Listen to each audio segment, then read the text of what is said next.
नमस्कार, आपलं NS नक्षत्र या यूट्यूब चॅनलवरती मनपूर्वक स्वागत। आपण मागच्या व्हिडिओमध्ये मंगळवारची प्रदोष व्रत कथा ऐकली। आपण या व्हिडिओमध्ये बुधवारची प्रदोष व्रत कथा ऐकणार आहोत। चला तर मग व्हिडिओला सुरुवात करूया। बुध प्रदोष व्रत यांच्या कथेनुसार एका माणसाचे नवीन लग्न झाले।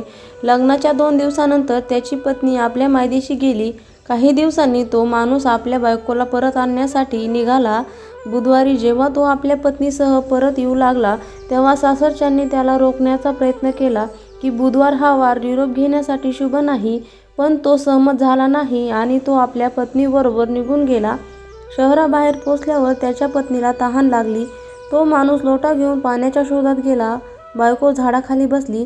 थोड्या वेळाने तो माणूस पाणी घेऊन परतला तेव्हा त्याने पाहिले की त्याची बायको एखाद्याशी हसत हसत गप्पा मारत होती आणि त्याच्या भांड्यातून पाणी घेत होती। त्याला राग आला। जेव्हा तो जवळ आला तेव्हा त्याच्या आश्चर्य वाटण्याला मर्यादाच नव्हती, कारण त्या माणसाचा चेहरा अगदी त्याच्यासारखा होता। पत्नीही गोंधळली। त्या दोघांनी भांडणे सुरू केली।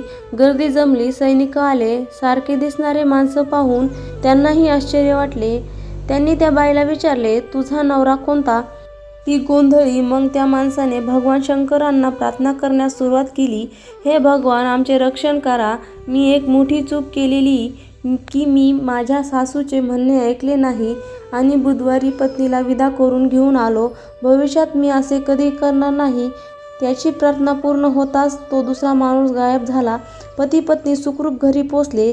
त्या दिवसापासून पती पत्नी नियमानुसार बुध त्रयोदशीला प्रदोष उपासना करण्यास सुरुवात केली। म्हणून प्रत्येक व्यक्तीने बुध त्रयोदशीला व्रत ठेवावे। बुधवार प्रदोषाची व्रत कथा तुम्हाला आवडल्यास आपल्या चॅनलला लाईक, शेअर आणि सबस्क्राईब नक्की करा। भेटूया नंतरच्या व्हिडिओमध्ये। तोपर्यंत धन्यवाद।